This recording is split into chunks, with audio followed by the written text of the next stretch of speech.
우원식 국회의장이 기자간담회를 열고 여야 새 지도부에 협치의 성과를 주문했습니다. 특히 제3자 추천 해병대원 특검법을 중심으로 여야가 합의안을 마련해달라고 당부했습니다. 22대 국회 첫 여야 합의 법안은 전세사기 특별법 개정안이 국회 국토교통위원회를 통과했습니다. 국회 산자중기위에선 요금 감면 대상자 누락을 방지하는 내용의 도시가스법 등이 처리됐습니다. 25일 예정된 여야 대표 회담을 앞두고 양측의 신경전이 계속되고 있습니다. 의제와 회담 진행 방식 등을 두고 물밑 주도권 싸움이 치열합니다. 정치 현장 바깥의 시각으로 정치권 핵심 이슈를 풀어보는 여의도 정치회전. 우원식 국회의장이 여야 합의를 강조하며 해병대원 특검법에 대한 입장을 밝혔습니다.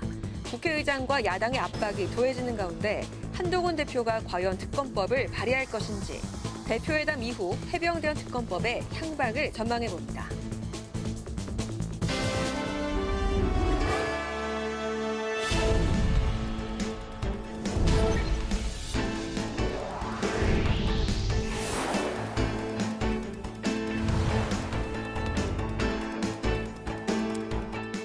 여러분 안녕하십니까? 8월 21일 수요일 국회 라이브 6 시작하겠습니다. 우원식 국회의장이 기자간담회를 열고 22대 국회 전반기 의장으로서의 그동안의 국회 운영과 여야 갈등 상황에 대한 소회를 밝혔습니다. 우 의장은 다람쥐 쳇바퀴에 머무는 정치는 국민이 바라는 정치가 아니라며 여야 새 지도부의 리더십에 기대를 걸었는데요. 한동훈, 이재명 대표가 만나는 25일 성과가 나오길 당부했습니다. 장정영 기자가 보도합니다. 22대 국회 들어 처음으로 기자들과 공식적인 대화에 나선 우원식 국회의장. 국민 의견을 수렴해 필요한 제도를 만드는 곳은 국회임을 거듭 강조했습니다. 정치권이 길을 만들면 행정부는 그 길을 따라서 길을 풍요롭게 만들고 잘 관리해주는 역할을 행정부가 하는 것이고 사법부는 길에서 이탈하지 못하도록 관리를 해주는 것이고. 우 의장은 국회 자체가 민심이 모이는 사회적 대화체인 만큼 현장에서 민심을 직접 확인하고 여야는 갈등하더라도 합의된 기준을 지켜야 한다고 말했습니다. 또 방송법에 대해 중재안을 냈던 것은 상황 변화를 위한 의장의 결단이었지만 정부 여당이 받아들이지 않아 아쉬웠다면서 앞으로도 국회법 절차를 따를 것이라고 단호한 입장을 밝혔습니다. 아쉽더라도 상황을 매듭지어야 다음 단계로 나아갈 수 있기 때문에 국회법 절차에 따라 처리를 했습니다. 앞으로도 그럴 생각입니다. 입법과 필리버스터, 거부권의 도돌이표 정국과 관련해선 여야 새 당대표의 리더십에 기대감을 표하며 오는 25일 회담에서 해병대원 특검법에 대한 합의 등 성과를 보여달라고 당부했습니다. 저는 한동훈 대표께서 민심을 이기는 정치는 없다. 국민의 마음과 눈높이에 반응해야 된다. 이 말씀하신 거에 대해서 크게 기대합니다. 또 민주당에 대해서는 제가 지난번에 한번 한 말인데 태도가 리더십이다라고 하는 말씀을 드리고 싶습니다. 우 의장은 윤석열 대통령을 향해서도 개헌과 관련해 직접 대화를 나누고 아직 열리지 못하고 있는 22대 국회 개원식에 꼭 참석해 줄 것을 촉구했습니다. 특히 개헌의 필요성을 강조한 우 의장은 이미 우리 시대에 맞춘 개헌안이 여러 버전으로 나와 있는 만큼 개헌자문위원회를 구성해 개헌안을 정리할 것이라고 밝혔습니다. 국회 방송 장정현입니다. 국민의힘이 간첩법 개정안을 당론으로 추진하겠다고 밝혔습니다. 민주당 역시 1호 당론으로 추진 중인 민생회복지원금에 대해 정부 여당의 수용을 재차 촉구했습니다. 이런 가운데 여야는 오는 25일로 예정된 대표회담의 형식과 의제 선정을 두고 신경전을 이어가고 있습니다. 오다흰 기자입니다. 한동훈 국민의힘 대표가 간첩죄의 적용 범위를 적국에서 외국으로 확대해야 한다고 밝혔습니다. 또 간첩법을 제대로 시행할 수 있도록 국정원의 대공수사권을 부활시켜야 한다며 당론으로 추진하겠다고 했습니다. 안보는 가장 중요한 민생입니다. 전 세계 어느 나라에서 스파이를 적국에 한정하는 해서 처벌한 나라가 있습니까? 없습니다. 장동혁 최고위원이 주최한 간접법 개정안 입법 토론회에는 한 대표를 비롯한 추경호 원내대표, 김상훈 정책위 의장 등 당 지도부가 대거 참석했습니다. 여당 지도부는 22대 국회 안에 간첩법이 개정될 수 있도록 지원하겠다고 약속했습니다. 한편 민주당은 오는 28일 본회의에서 당론으로 추진 중인 민생회복 지원금에 대한 재표결을 추진하기로 했습니다. 민주당은 정부와 여당이 전 국민에 25만 원을 지원하는 특별법을 수용해 줄 것을 거듭 요청했습니다. 지난 코로나 때 이게 얼마나 서민 경제 지원에 도움이 되는지를 실증적으로 증명한 바가 있습니다. 말로만 민생하지 마시고 실효성 있는 가능한 실질적 대안을 내주시기를 부탁드립니다. 박찬대 민주당 원내대표도 한 대표를 향해 민생을 거부한 윤 대통령과 차별화된 모습을 보여주는 게 민심에 부응하는 길이라며 민생회복 지원금에 합의할 것을 촉구했습니다. 이런 가운데 여야는 오는 25일로 예정된 양당 대표회담의 생중계 형식을 두고 신경전을 이어가고 있습니다. 한 대표는 여야가 대화하는 것을 국민들이 보는 게 불쾌할 일도 아니고 오히려 좋은 일이라고 생각한다고 밝혔고, 조승래 민주당 대변인은 한 대표가 여당 대표로서 자신이 없기 때문에 대표회담을 하나의 정치 쇼로 만들려는 거 아니냐고 비판했습니다. 국회방송 오다인입니다. 22대 국회에 들어와 여야가 처음 합의한 법안으로 전세 사기 피해자 지원과 주거 안정을 위한 특별법이 상임위를 통과했습니다. 또 산업통상자원 중소벤처기업위원회는 도시가스사업법 개정안 등 민생 법안을 처리했습니다. 보도에 김희연 기자입니다. 국회 국토교통위원회는 여야가 각각 발의한 전세사기 특별법 개정안을 통합 조정해 합의 처리했습니다. 개정안은 LH가 전세사기 피해 주택을 경매로 낙찰받은 뒤 피해자에게 해당 주택을 공공임대로 제공하거나 경매 차익을 지원하는 내용입니다. 또 피해자들이 LH가 제공하는 공공임대주택을 희망하면 10년 동안 거주할 수 있고 일반 공공임대주택 수준의 임대료로 10년 추가로 거주할 수 있습니다. 이 밖에 추가 전세사기 피해를 막기 위해 국토부 장관이 6개월마다 전세사기 실태조사를 하고 그 결과를 국회에 보고하는 내용이 담겼습니다. 여야 의원들은 피해자 지원에 사각지대가 없도록 또 LH의 전세사기 피해 주택 경매 진행이 원활히 이루어질 수 있도록 지원을 당부했습니다. 피해자가 결혼이나 출산을 하게 될 경우에 보다 임대주택에서 탄력적으로 규모가 적용돼야 된다는 걸 말씀드린 바가 있었고, 여러 가지 가구 원수가 증가하게 되면 제가 일반 공공임대도 있고 또 전세임대 같은 경우는 2년마다 계속 계약이 되는 관계 때문에 본인이 원하면 보다 높은 수준의 주거 상향할 수 있도록 그래 조치를 하도록 하겠습니다. LH에게 적절한 인력과 예산을 더 추가로 지원해주지 않으면 이 법만 만들어지고 실제 구제는 거북이 걸음처럼 함흥차사가 될 수도 있습니다. 국토위는 또 택시월급제를 시행 중인 서울시를 제외한 전국 확대를 2년 유예하는 택시사업법 개정안 등 12건의 법안을 처리했습니다. 한편 국회 산업통상자원 중소벤처기업위원회는 도시가스 요금 감면 대상자가 누락되는 상황을 방지하기 위해 지자체가 당사자를 대신해 요금 감면 지원을 신청할 수 있도록 도시가스 사업법 개정안을 통과시켰습니다. 또 산업단지 내에 신재생 에너지 설비 보급을 지원하는 산업 집적 활성화 공장 설립법 개정안 등 15건의 법률안을 의결했습니다. 오늘 상임위를 통과한 법안들은 법사위를 거쳐 오는 28일 본회의에서 최종 처리될 예정입니다. 국회 방송 김희연입니다.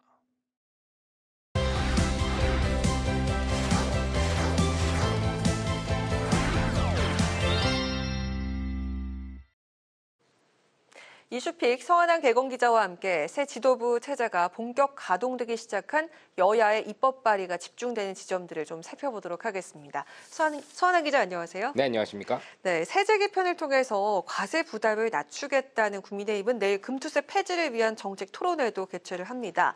이재명 대표를 압박해서 조속한 여야 합의를 끌어내려는 시도다. 이런 평가가 나오고 있죠? 네, 그렇습니다. 이 금투세, 국내 주식 등 금융상품 투자로 연간 5천만 원 이상의 소득을 거둔 경우에 세율 20% 또 3억 원을 초과하면은 25%를 부과하는 그런 세금입니다. 2020년에 민주당의 주도로 국회를 통과했고요. 지난해 1월부터 시행될 예정이었습니다. 하지만 부작용을 우려해서 여야가 2022년 12월에 시행을 2년 유예하기로 합의를 했는데 내년 1월로 또 시행 시점이 다가오자 국민의힘에서는 아예 금투세를 폐지를 하는 것을 골자로 하는 소득세법 개정안을 당론으로 밀어붙이고 있습니다. 이 국민의힘은 내일 열리는 이번 토론회에 대해서 금투세 폐지의 당위성을 국민들에게 국민들에게 소상하게 밝히기 위한 자리로 마련했다라고 설명을 하고 있습니다. 한동훈 대표를 포함해서 추경호 원내대표, 김상훈 정책위 의장 등 국민의힘 주요 지도부가 총 출동을 하기도 하는데요. 국민의힘은 이 금투세가 코리아 디스카운트를 심화시켜 고액 투자자의 국내 증시 이탈을 유발하고 또 주식시장의 위축, 일반 투자자의 피해로 이어질 것이다라고 우려를 하고 있습니다. 실제로 올해 상반기 기준으로 개인 투자자들은 7조 4천억 원의 상당의 국내 주식을 매도했고요. 같은 기간에 78억 달러, 즉 약 11조 원가량의 미국 주식을 국내 투자자들이 매수했다고 합니다. 그런 만큼 이 1,400만 국내 투자자들이 간절히 원하는 금투세 폐지 논의에 민주당이 전향적으로 나서야 한다는 압박을 위한 정책 설명회로 풀이가 됩니다. 네, 그리고 최근 그 언론에서 많이 다뤄졌었던 티몬 사태나 전기차 화재 사건에 대해서도 국민의힘 측은 정부안이 아니라 의원안으로 입법안을 내놓겠다 이런 얘기잖아요. 네, 그렇습니다. 이 국민의힘은 여당인 만큼 민생에 집중하겠다는 겁니다. 이 관련 입법 방향을 보면 티몬 사태나 전기차 화재 사건 등 최근 여러 사건들의 대책에 집중하는 그런 모습입니다. 지난 19일이죠. 이 김상훈 국민의힘 정책위 의장은 최고위원회의 때 이 전기차 화재 사건으로 국민들께서 불안해한다며 이 과충전 방지 시스템이나 배터리 이력 관리 등 정부 측과 마련한 협의안을 8월 중에 당정 협의를 거쳐 발표하겠다라고 밝혔습니다. 18일 열린 이 비공개 고위 당정 협의회에서도 이 전기차 화재 대책을 집중적으로 논의를 했다고 합니다. 앞서 정부는 이 안전관리의 대책으로 과충전 방지 장치가 없는 충전기를 이용하는 전기차에 대해서는 구매 때 최대 500만 원을 주는 예산 지원을 중단하겠다고 밝혔고 이 각 자동차 회사에 공급받는 배터리 회사도 밝힐 것을 요청한 바 있죠. 이에 더해서 추가적인 후속 조치도 필요하면 입법 발의하겠다는 겁니다. 또 티몬 사태를 계기로 불거진 이 플랫폼 업체의 갑질을 막는 이 온라인 플랫폼 공정화법, 이른바 온플법 발의도 추진을 하는데 국민의힘에서는 이 통상 입법까지 시간이 오래 소요되는 정부 발의 대신에 의원 발의 형태로 법제화에 속도를 내겠다는 그런 계획입니다. 네, 국민의힘 이야기 좀 해봤는데 이제 민주당 이야기도 해보도록 하겠습니다. 민주당이 최근 그 민생 법안들에 대해서 아주 적극적인 모습을 역시 보이고 있지만 오늘은 법원 관련된 입법 발의들 좀 이야기를 해볼까 합니다.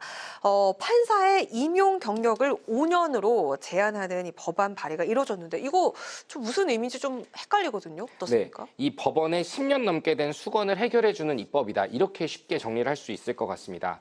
이 원래 판사들은요, 사법시험을 합격하면 곧바로 판사가 됐지만 2011년에 입법 이후에 경력이 있는 이들만 판사로 임용하자라는 법안이 통과되면서 판사가 되기 위해서 2029년부터는 이 필요한 법조 경력이 10년 이상이나 됐습니다.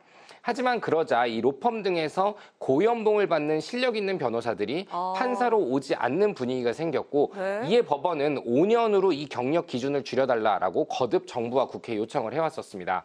그리고 이를 민주당이 받아들여서 발의를 해준 겁니다. 더불어민주당의 김용민 의원은 법관으로 임용되기 위해 필요한 최소한의 법조 경력을 기존 10년에서 5년으로 완화하는 내용의 법원 조직법 개정안을 발의했습니다.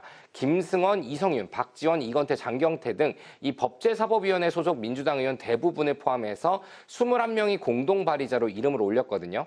이 개정안에는 20년 이상의 법조 경력자를 특정 분야의 재판을 전담하는 전담 법관으로 선발하고 또 10년 미만의 경력자는 재판장을 맡을 수 없도록 하는 내용도 포함이 됐습니다. 네, 또 민주당에서 추진 중인 압수수색 영장 사전 신문제도 역시 법원에서 찬성하는 목소리가 나오는 등 야당인 그 민주당과 사법부가 같은 목소리를 내는 이런 상황들이 계속 이어지고 있습니다. 네, 그렇습니다. 이 민주당이 추진 중인 압수수색 영장에 대한 사전 신문제도 도입도 민주당과 현재 법원의 입장이 똑같기 때문에 좀 주목해야 될 것 같습니다. 기존에는요, 서류만 보고 통신 기록이나 계좌 등 법원의 압색 영장을 검찰이 받아낼 수 있었습니다. 하지만 이를 손봐서 필요하면 법원이 이 검사나 혹은 핵심 증인을 불러서 대면 조사를 한 후 압수수색 영장을 발부토록 하겠다는 겁니다. 이 박주민 민주당 의원은 이 압수수색 사전신문제도 도입을 위한 형사소송법 개정안을 지난달 3일 발의를 했고요. 이 법사위 야당 간사인 김승원 민주당 의원도 지난 8일 관련 내용이 담긴 이 형사소송법 개정안을 발의한 바 있습니다. 윤석열 대통령이 임명한 이 조희대 대법원장과 최근 임명된 3명의 신입 대법관 역시 모두 이 인사청문회 때 압수수색 사전신문제도에 대해서 찬성하는 입장을 낸 바 있습니다. 이 판사들이 이렇게 입장이 바뀐 건 사법행정권 남용 수사 때 판사들이 직접 개인 기록 등 압색을 당해보면서 검찰의 수사권 남용에 대한 우려가 법원 안에서도 상당해졌고 이런 입장이 반영된 것이다라는 평도 나옵니다. 때문에 법원은 이 김명수 대법원장 시절부터 이를 자체적으로 추진하고 있었거든요. 하지만 민주당이 최근에 이를 입법 발의하면서 국회 입법안을 존중하겠다는 분위기라고 합니다. 그러면서도 이 법제사법위원회나 이 국정감사 등에서는 법원 입장을 내야 할 때 찬성의 입장을 분명히 하겠다는 겁니다. 이처럼 사법부가 원했던 것을 민주당이 2건이나 해결을 해주는 그런 셈이 되거든요. 이 최소한 법조 경력을 5년으로 완화하는 내용에 앞서 말씀드렸던 법원조직법 개정안 역시 21대 국회 때 발의가 됐었지만 당시에는 민주당이 반대를 하면서 3년 전 본회의에서 부결되기도 했었습니다. 민주당이 이처럼 사법부와의 관계를 개선하기 위해서 여러 개정안을 추진하는 게 아니냐 이런 풀이가 나오는 지점이기도 합니다. 네, 오늘 이슈픽 여기까지 들어보도록 하겠습니다. 서원한 기자와 함께했습니다. 고맙습니다.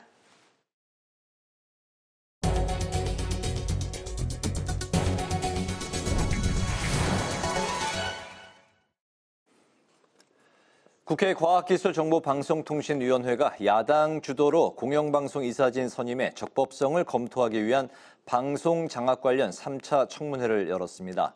최민희 과방위원장은 민주당 몫의 방통위원 2명을 추진하겠다고 밝혔고 이에 여당은 5인 체제의 신속한 복원을 바란다며 긍정적인 답변을 내놨습니다.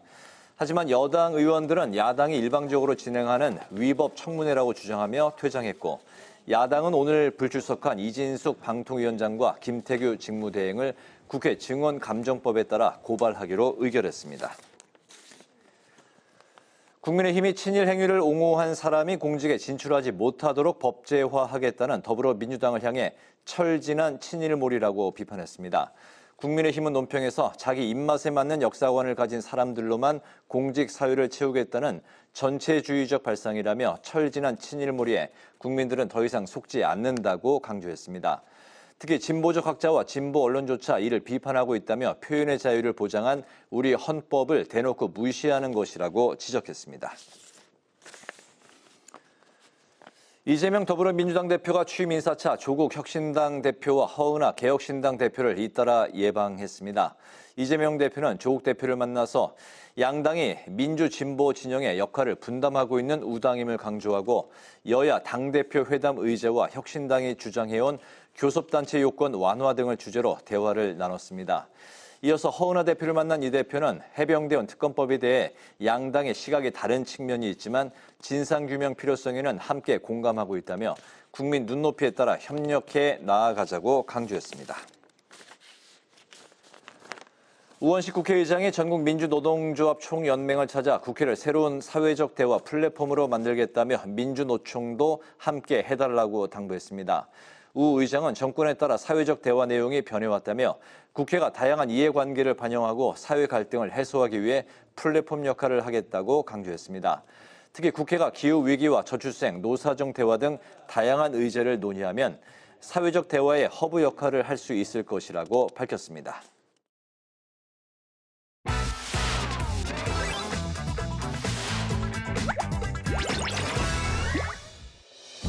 8월 21일 강아랑이 전해주는 정치권의 뜨거운 말말말 강아랑의 정치라그입니다.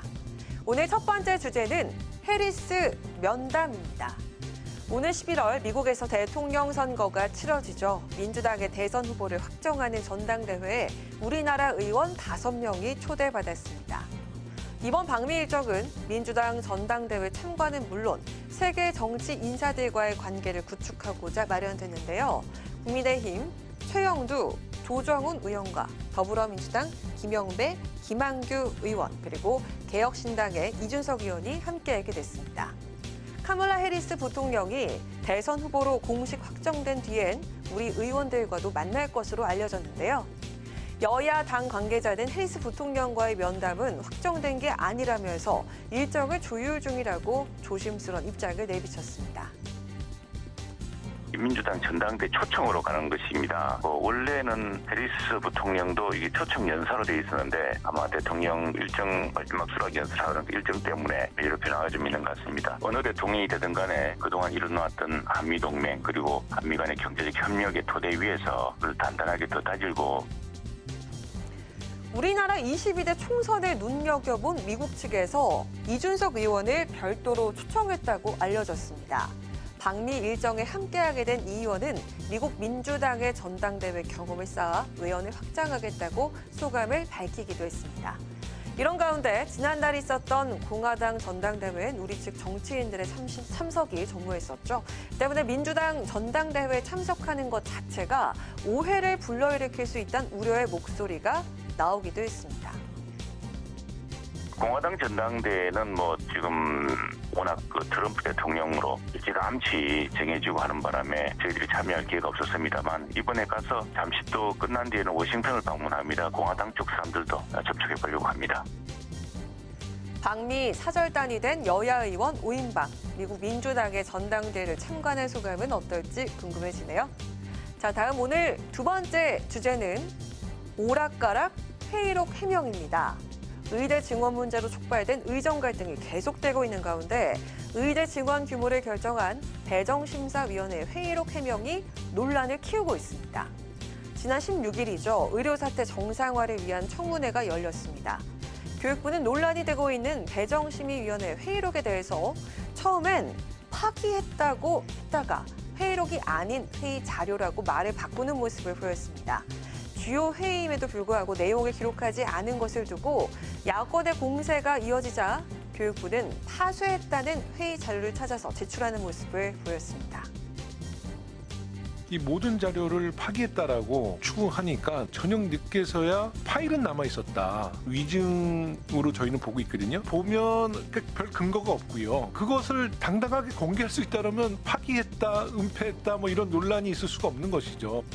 정부에서 이걸 제대로 준비를 하거나 정교하게 몇 명이 필요하다는 그런 것들을 없이 그냥 무조건 2,000으로만 밀어붙였던 게 드러났거든요. 교육부의 입장은 이렇습니다. 배정이 된 주요 정책 결정이 아닌 자문기구뿐이란 건데요. 때문에 공공기록물관리법상 회의록 작성 의무가 없단 겁니다.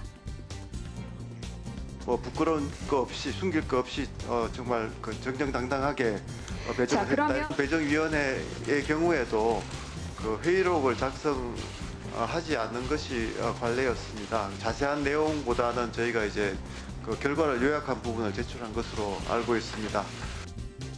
뿐만 아니라 교육부는 배정심사위원들 명단도 공개하지 않았죠.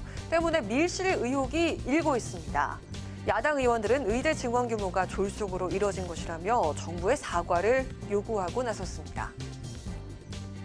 전체 의대 정원 증원 규모와 각 의대별 정원 배정 규모를 결정할 때 아무런 원칙과 기준 없이 제대로 된 심사 없이 밀실에서 졸속 추진한 것이 밝혀졌습니다.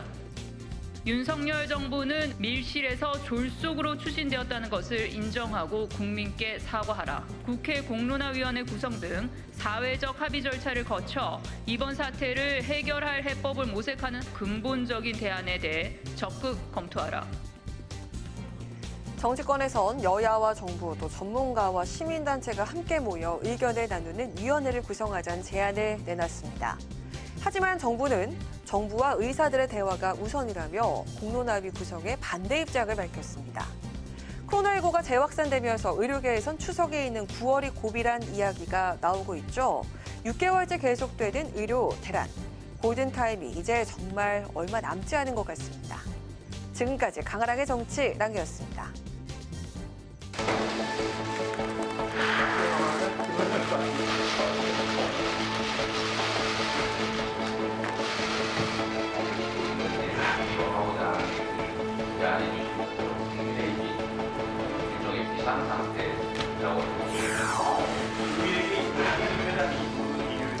국민의 주인인 둘째는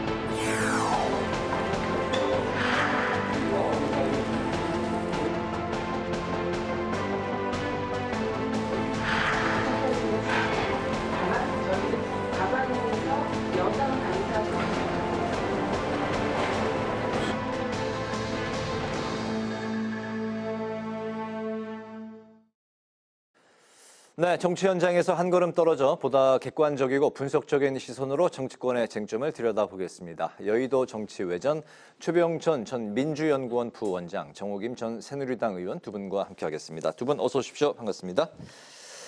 오는 25일 일요일 오후 3시 바로 이곳 국회에서 이제 여야 대표 회담이 예정이 돼 있습니다. 현재 신경전 속에 물밑 협상을 이어가고 있는데요.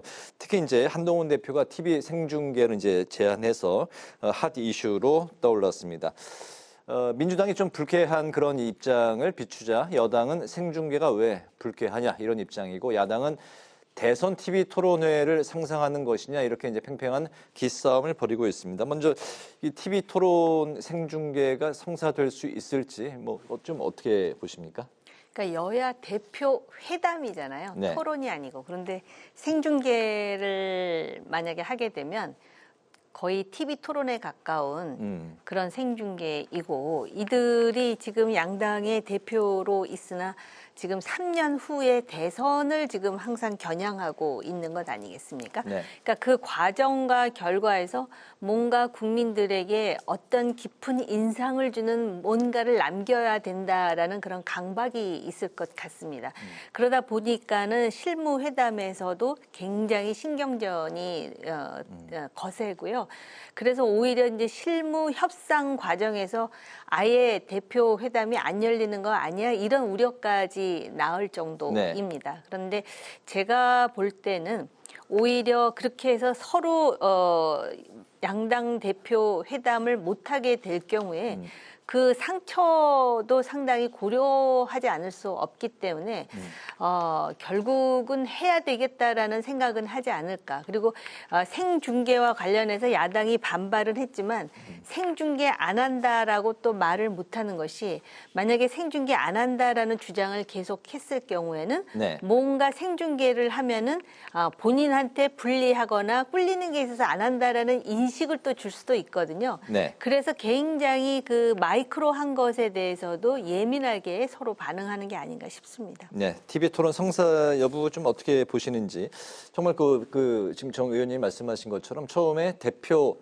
회담으로 시작을 했다가 TV 생중계 토론으로 된다면 회담에서 토론으로 가기 때문에 분위기가 좀 많이 달라질 수가 있을 것 같아요.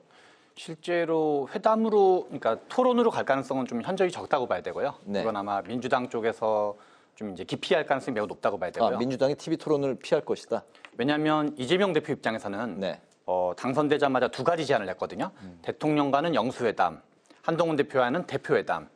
그래서 뭐 이제 보기에 따라 좀 다르긴 하지만 네. 영수회담으로 가기 위한 징검다리라고 해석하는 분들도 있거든요. 네. 이 자체가 독자적인 어떤 의미를 가지기보다는 그래서 그거는 뭐 이제 생각하기에 따라 다르긴 하지만 그래서 TV 토론 형태로 해버리면 이 한동훈 대표의 격을 훨씬 더 띄워주는 거기 때문에 민주당 이재명 대표 입장에서는 가급적 나는 대통령과 뭔가 같이 움직이는 사람이고 네. 그거보다 이제 뭔가 좀 이렇게 뭔가 한 반박자 좀 떨어지는 상태로 그 이제 격을 좀 달리 보고 있기 때문에 그 TV 토론 형태로 되면 한동훈 대표의 격을 더 띄워주는 모양새가 되거든요. 네네. 그래서 그게 실제로 실현될 가능성은 저보기 현저하게 낮고 다만 이제 한동훈 대표 입장에서는 지금 최혜병 특검 문제라든가 민주당은 아니 그 당신이 발의했던 법안을 내시오. 그럼 네. 우리가 이제 논의를 해보겠다 하고 일종의 압박을 하는 모양새잖아요. 네. 근데 한동훈 대표는 국민의힘 내부에서의 어떤 여러 가지 어떤 그 윤석열 대통령과의 관계라든가 친윤과의 관계에서 입장 정리가 아직 분명하지 않거든요.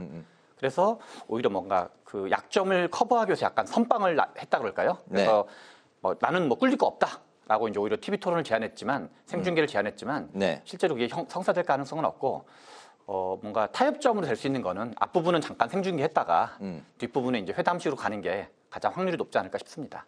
앞부분은 그 TV 토론이 아니고 우리 흔히 이제 모두 발언 이런 거 비슷한 것처럼 네네. 그만큼은 생중계하고 그만큼은 또 이제 약간 비공개를 하는 식으로. 지난번 그 대통령과 이재명 대표가 이제 그 첫 번째로 만났던 비슷한 거죠, 일종의. 그런 형식의 그런 분위기로 이어질 가능성이 높다. TV 토론은 이어지지 않을 것 같다. 총선에서도 한동훈 대표가 이제 그 이재명 대표와의 이제 그 TV 토론을 제안했었는데 민주당 쪽에서 그때도 이제 뭐 그 거부를 그때랑 했었죠. 지금은 뭐 같은 것도 있고 다른 것도 있는데요. 네. 이재명 대표 입장에서는 나는 윤석열 대통령과 같이 뭔가 겨루는 사람이지 네. 한동훈 대표와 겨루는 사람이 아니다라는 게 하나가 있고 네. 그때는 또 총선 국면에서는 민주당 입장에서는 대통령에 대한 평가가 중요한데 뭔가 한동훈 대표랑 만나는 모양새를 많이 취하면 아무래도 약간 전선이 흐려진다 그럴까요? 초점이. 근데 지금은 이제 63%라는 꽤 높은 지지율 당선됐기 때문에 네. 제일 이제 어떤 여당 여당 대표로서 인정을 해주는 거죠. 네. 그게 약간 좀 다른 점이기도 하죠. 네, 민주당 전당대회가 끝나자마자 여야 대표 간 만남이 전격적으로 생각보다 예측보다 이르게 성사가 됐습니다. 양측의 이해관계가 좀 맞아떨어진 측면이 있는 걸까요?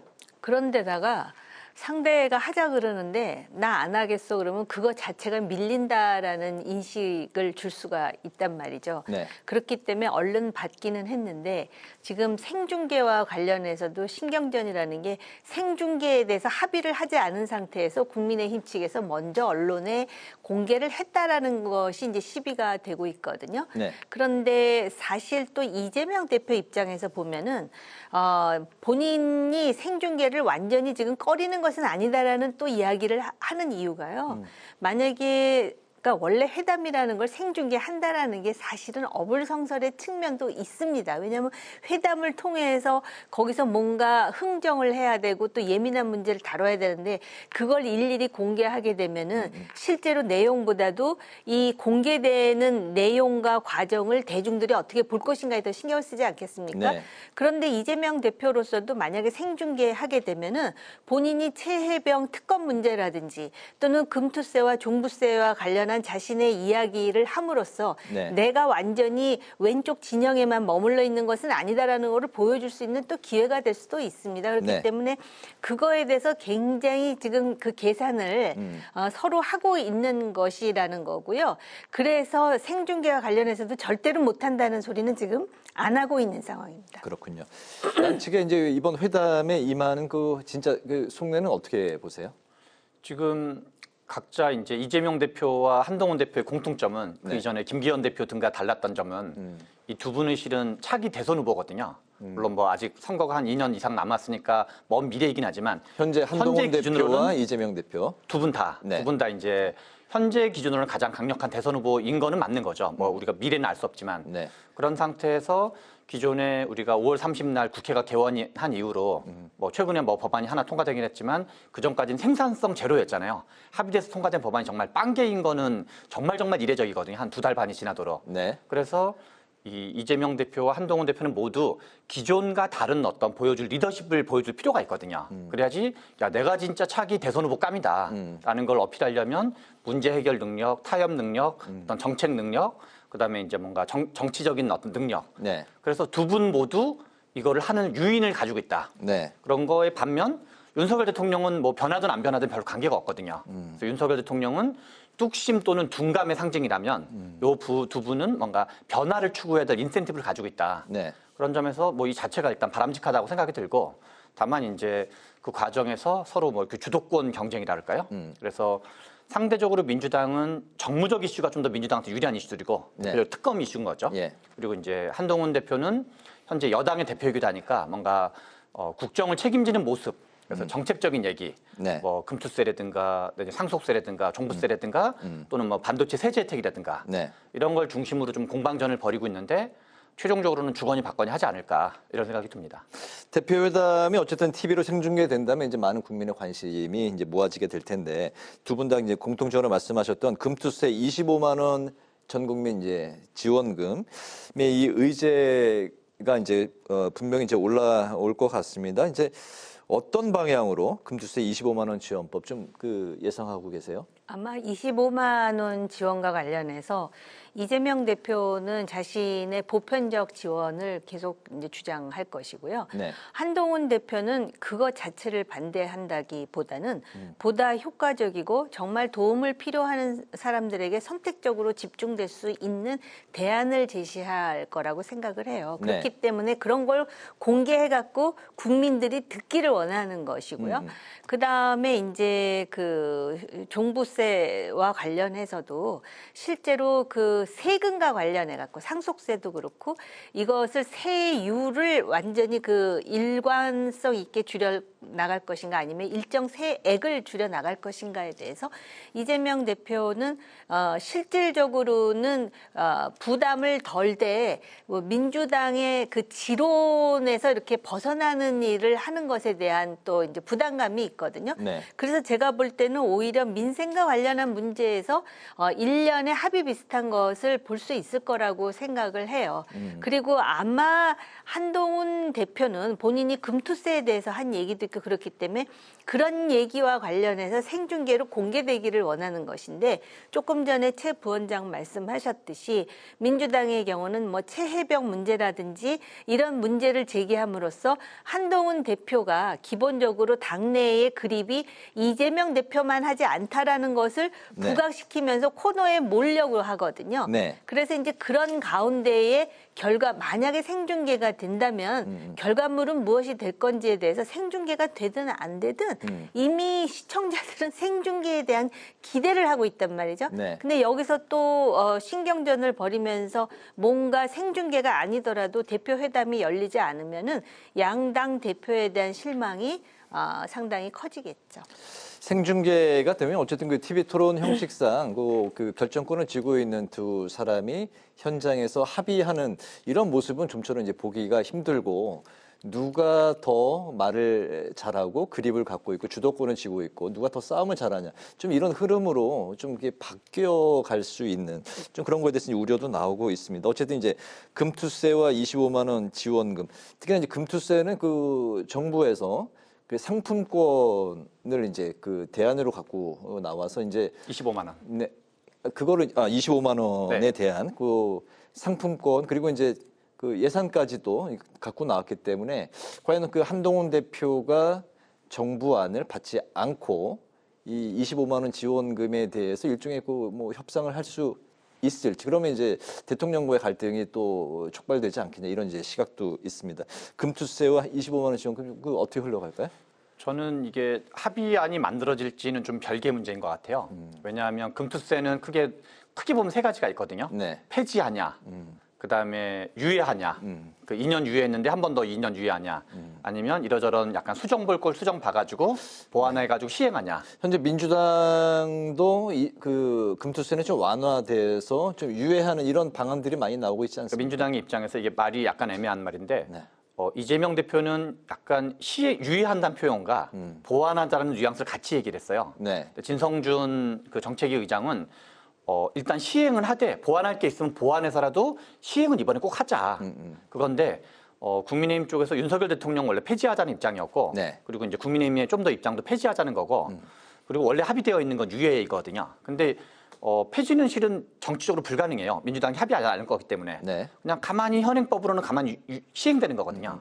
그래서 실제로는 유예이거나 보완해가지고 시행되거나 둘 중에 하나이기 때문에 근데 민주당의 좀 더 내부의 강한 의견은 아무튼 보완하든 뭐하든 시행을 해야 되는 거 아니냐 이런 입장이 있어서 만약에 그 이재명 대표와 한동훈 대표가 만나서 보완으로 합의 볼 경우에는 민주당 기존의 당론과 별로 다르지 않은 거예요.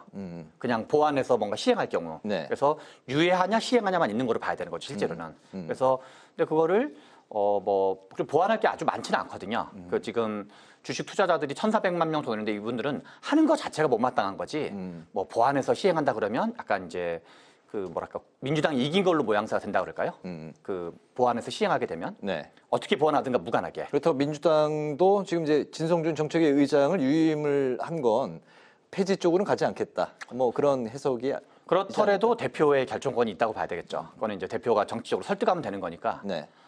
그래서 뭐 정책위 의장이 당론 대표 의지를 뭐 꺾으면서까지 될 가능성은 높지는 않다고 봐야 되고 그리고 그걸 설득하는 것도 하나의 리더십으로 보여지겠죠. 네. 25만 원은 이재명 대표의 상징적인 거고 보편적이냐 현금 지원이냐 이 두 가지가 핵심인데요. 네.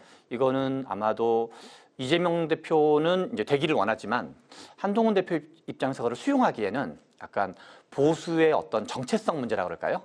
그래서 그거는 마치 이제 패배한 것처럼 비칠 수가 있어가지고 그것도 실제로 뭔가 이제 이재명 대표가 양보하는 형태의 합의는 가능할 수 있어도 네. 이재명 대표 주장에 가깝게 합의하기는 실제로는 만만치 않을 것 같다라고 좀 보여집니다.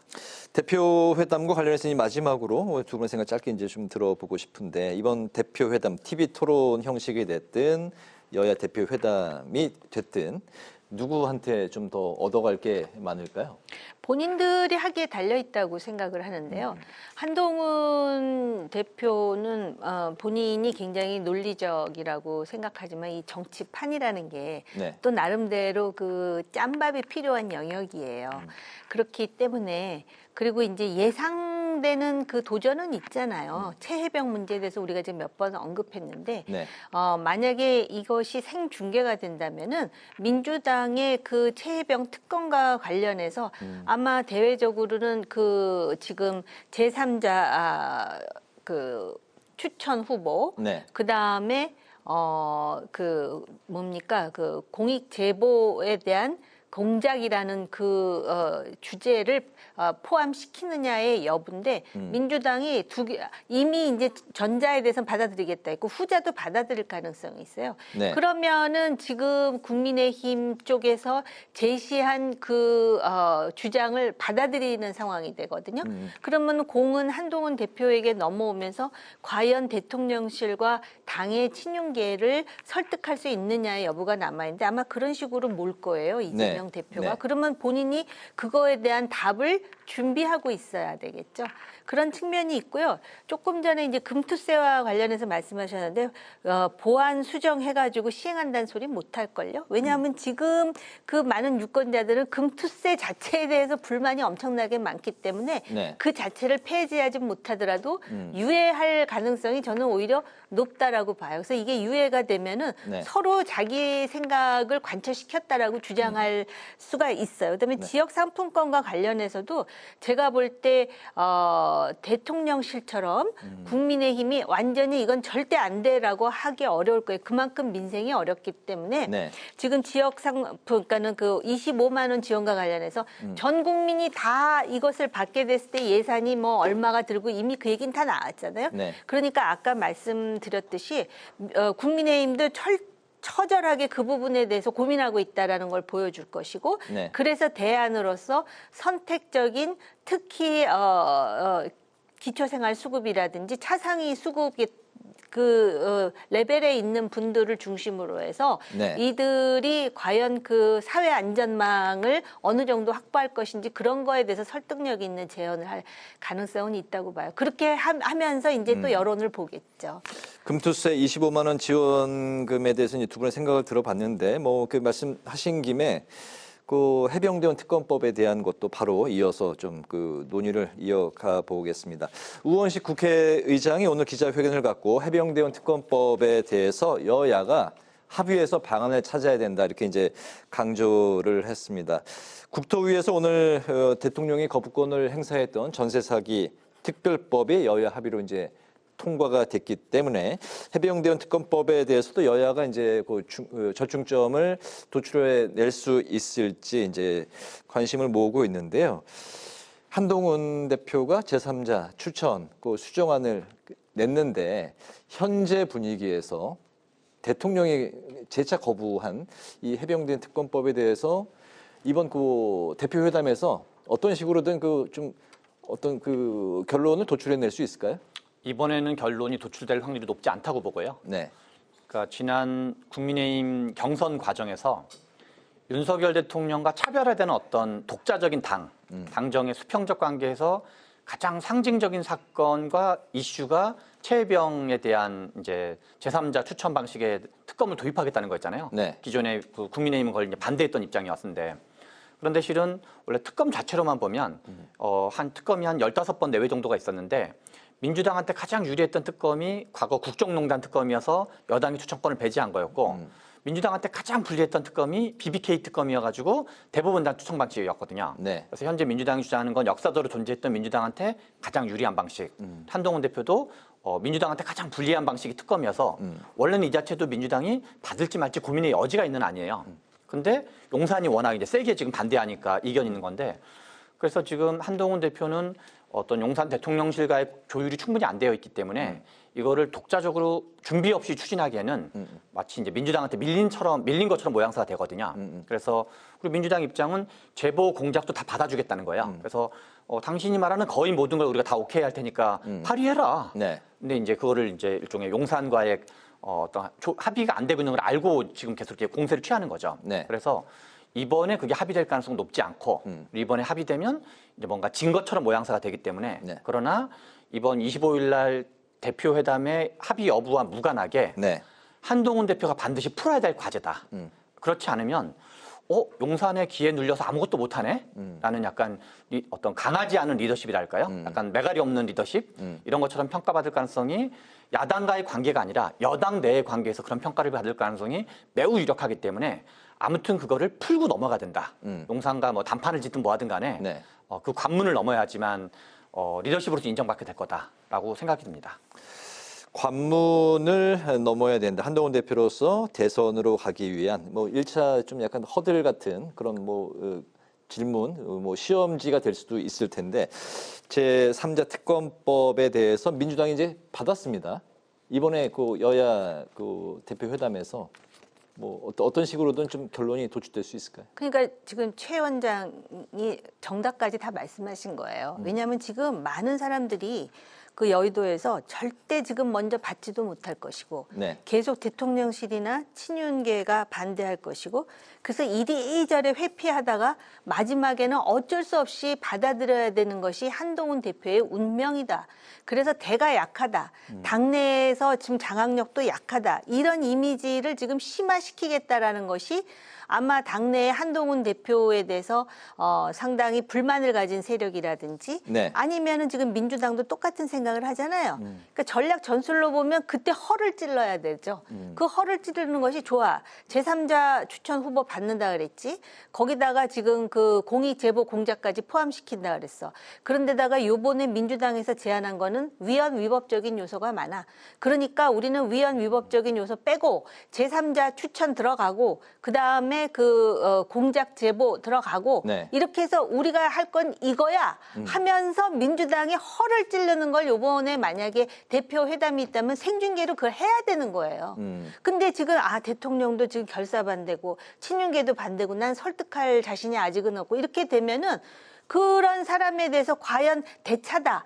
저 사람 리더십이 있다고 생각할 사람이 어디 있겠어요. 그러니까 우선은 말입니다. 네. 당 내부터 설득을 해가지고 다들 안 된다 그랬는데 요번 25일 날 딱 그 답을 가지고 딱 나타나가지고 민주당의 허를 치는 네. 그런 그 전략 전술을 해야 된다고 봐요. 왜냐하면 지금 그 민주당이 생각하는 게 요번에 그 대통령의 그 반국가 세력이라는 용어에 대한 비판을 하면서 계속해서 탄핵 얘기를 하고 있거든요. 네. 그러니까 민주당은 과거에 그렇게 해가지고 정권을 잡은 적이 있기 때문에 지금도 그게 가능하다고 생각하는데 그렇지 않아요. 지금 설사 네. 만에 하나 지금 특검으로 간다 해서 그게 탄핵으로 이어지지 않습니다. 그러면 적어도 율사로서 전문성이 있으면은 그거에 대한 확고한 대비를 해가지고 그걸 해야 되는데 지금 다들 최 원장님처럼 예상하고 실제로 본인이 지금 그렇게 행동하고 있다라는 것이죠. 네. 그렇게 예측 가능해가지고는 그 반전을 깨하기 쉽지 않죠. 네. 이번 여야 대표회담에서 그 민주당이 이제 허를 찌르는 뭔가 카드를 한동훈 대표가 이제 준비를 해야 된다 이렇게 말씀을 하신 걸로 정리를 하겠습니다. 오늘 그 과방위의 방송 장악 3차 청문회가 열렸었는데요. 증인 불참과 여당의 퇴장으로 또다시 이제 파행이 됐습니다. 이 자리에서 최민희 위원장이 야당 몫의 방통위원 2명을 추천하겠다고 밝혔는데요. 여당도 5인 체제 복원에 동의를 했습니다. 그렇다면 이제 방통위원장이 이제 빠진 상태에서 여야 2대2 구성이 되는데 그렇다면 이제 뭐 결정권이 뭐 어쨌든 이제 표결로 될 텐데 2대2인 상황에서 그러면은 뭔가 좀 결론이 나올 수 있느냐 뭐 이런 이제 의문도 좀 드는 상황입니다. 가장 관심을 모으고 있는 건 그렇다면 이번에는 대통령이 야당 추천 인사를 임명할 것입니다. 임명할까입니다. 오늘 그 마지막 이슈로 두 분의 생각 들어보겠습니다. 예, 부원장님. 그러니까 지금 이준숙 방통위원장이 되는 과정에서 가장 논란이 있던 거는 실은 이제 MBC 문제가 어떻게 되냐였었거든요. 네. 그래서 이제 박문진 이사장을 다 선임을 했고 그리고 이제 박문진 이사회가 꾸려졌기 때문에 물론 이제 그거에 대해서 민주당은 이준숙 방통위원장에 대해서 탄핵을 지금 해놓은 상태여가지고 헌재 판결을 기다리고 있긴 하지만 네. 어떻게 보면은 큰 싸움이 이미 끝났다 그럴까요? 그래서 이미 끝난 상태이기 때문에 이준숙 임기 하루를 했던 이준숙 방통위원장이 탄핵으로 뭐 이렇게 날아갈 가능성 거의 없다고 봐야 되기 때문에 뭐랄까 이렇게 그냥 서로 자존심 싸움 또는 뭔가 이렇게 상대방에 대한 불만 이런 정도 남아 있지만 뭐 어떻게 보면 더 싸울 게 별로 없다고 봐야 돼요. 더 싸우고 다시고 할 게 이미 큰 판은 다 끝났기 때문에 법률적인 문제는. 그런 상태에서 민주당은 그동안 이제 그 방송위원회법에 있는 2인이라는 조항을 좀 활용해가지고 의도적으로 추천 안 했던 거고, 그리고 그래서 실은 이미 큰 싸움이 지났기 때문에 민주당을 추천하겠다는 거고, 그럼 또 이제 국민의힘도 나머지 한 명을 마저 추천을 하겠죠. 그래서 이제 그 대통령이 2명 추천하고 여당이 1명 추천하고 야당이 2명 추천하는 게 작동을 해가지고, 그래서 이걸 윤석열 대통령도 거부할 아무런 실익이 없다 그럴까요? 그래서 이 뭐랄까 정상화라고 단언할 수는 없지만 왜냐하면 또 이제 뭔가 서로 뒷센 분들이 많이 있기 때문에 지금 방통위에는 정상화라고 할 수는 없지만 최소한 그 파행적인 운영 그거는 좀 정상화될 가능성이 어떤 회복될 가능성이 상당히 높지 않나 그렇게 예상이 됩니다. 대통령이 그 임명할 거라고 안 할 이유가 별로 없다는 거죠. 임명할 거라고 임명할 가능성이 높다. 그리고 바로 직전까지 이진숙 방통위원장 논란이 있을 때 국민의힘 좀 얘기하는 게 민주당이 자꾸만 2인 체제가 뭔가 위법 가능성이 있다고 얘기하면 당신들이 추천을 하라. 라고 계속 얘기를 했었거든요. 그래서 그럼 우리가 추천하겠다. 했는데 그걸 다시 안 하는 건 이상한 거죠. 이미 큰 산을 넘었기 때문에 대통령이 이번에는 야당 추천 몫의 그 인사를 임명할 것이다. MBC 방문진이 이제 구성이 됐기 때문에 실제로 향후에 이렇게 되면 전체 회의는 열릴 것이고 그럼에도 불구하고 여전히 시끄럽겠지만 어떻게 보면은 야당이나 여당이나 MBC 이사 구성에 완전히 그 매몰되어 있었지 않습니까? 그 결과적으로 보면은 지금 야당이 뒷북을 치는 모습이라고 볼 수도 있는 측면이 있어요. 그러나 그렇다 그래가지고 방통위가 원활하게 운영될 것이다라고 생각하는 사람은 아무도 없죠. 이렇게 보면 이거는 굉장히 방통위를 중심으로 해서 소모전은 계속될 것이다 봅니다. 알겠습니다. 오늘 그 여의도 정치외전 이제 여기서 마치도록 하겠습니다. 지금까지 최병천 전 민주연구원 부원장, 정우김 전 새누리당 의원 두 분과 함께했습니다. 오늘 말씀 잘 들었습니다. 감사합니다. 오늘 국회 라이브 식스도 여기서 마치겠습니다. 시청해 주신 여러분 고맙습니다.